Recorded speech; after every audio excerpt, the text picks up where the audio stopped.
అరే చెప్తున్నా, ఇదే పని వాడు చేసిండని మేము చేయలేక కాదు, కానీ మీ దేవుడికి మేము ఇస్తున్న మర్యాద ఏంటంటే అందరు దేవుళ్ళు మన దేవుళ్ళు ఒకటే అనుకున్నాం, కానీ ఈరోజు మీరు చూపించారు ఏంటంటే మీ గుణాన్ని చూపించారు.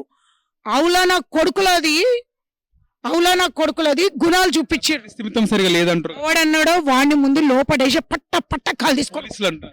అదే అంటాడు. ఎవడన్నాడో, ఇప్పుడు మీరు పోలీసులు అంటున్నారు, నేను ఆ మాట అనకూడదు కదా.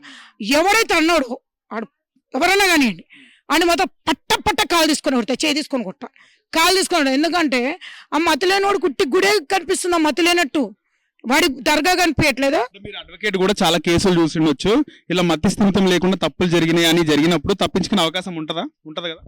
అదేనండి, కావాలని చెప్పి మనకి ఇప్పుడు ఏదైతే సికింద్రాబాద్లో అమ్మవారికి మతిస్థిమితం లేదు అంటే వదిలేస్తారని చెప్పి డిసైడ్ అయిపోయారు. అయితే దాన్ని అన్ని చోట్ల పెట్టేద్దాం అనేది వాళ్ళు ఇచ్చేసారు.